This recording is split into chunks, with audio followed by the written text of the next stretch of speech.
कि जब Indian navy हरकत में आई थी वह 1 से 2 हो गया था। मैं पाकिस्तान की बात कर रहा हूँ। जब हमारी इंडियन नेवी हरकत में आई थी तो पाकिस्तान 1 से 2 हो गया था।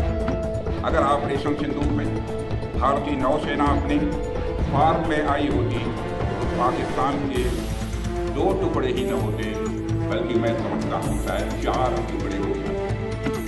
ভারতের প্রতিরক্ষা মন্ত্রী রাজনাথ সিং এক বিস্ফোরক মন্তব্য করেছেন।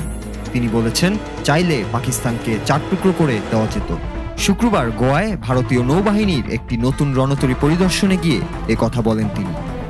ভারতীয় সংবাদ মাধ্যম এনডিটিভির বরাতে জানা গেছে, 1971 সালের যুদ্ধে ভারতীয় নৌবাহিনীর ভূমিকার কথা তুলে ধরে রাজনাথ বলেন, তখন পাকিস্তান 2 টুকরো হয়েছিল। আর এবার অপারেশন সিঁদুরের সময় যদি নৌবাহিনী পুরোপুরি সক্রিয় হতো তাহলে পাকিস্তান 4 টুকরো হয়ে যেত। ভারতের প্রতিরক্ষা মন্ত্রী আরও বলেন, অপারেশন সিঁদুর চলাকালে বিমান বাহিনী যখন পাকিস্তানের সন্ত্রাসী ঘাঁটিগুলো গুড়িয়ে দিচ্ছিল তখন সমুদ্রে সতর্ক পাহারায় ছিল নৌবাহিনী। তার দাবি, ভারতের নৌসেনাদের ভয়ে সাগরে নামতেই সাহস করেনি পাকিস্তান।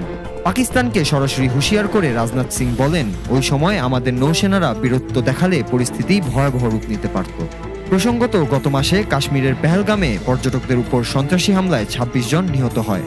ভারত এর জন্য সরাসরি পাকিস্তানকে দায়ী করে। জবাবে পাকিস্তানের ভূখণ্ডে ক্ষেপণাস্ত্র হামলা চালায় ভারত, আর পাল্টা হামলাও করে পাকিস্তান। এই উত্তেজনার সময় 8 মে ভারতের আরব সাগরে 36টি যুদ্ধজাহাজ মোতায়েন করেছিল ভারত।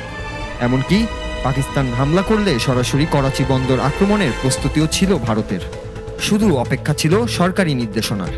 শেষ পর্যন্ত যুদ্ধ এড়ানো যায় যুক্তরাষ্ট্রের মধ্যস্থতায়।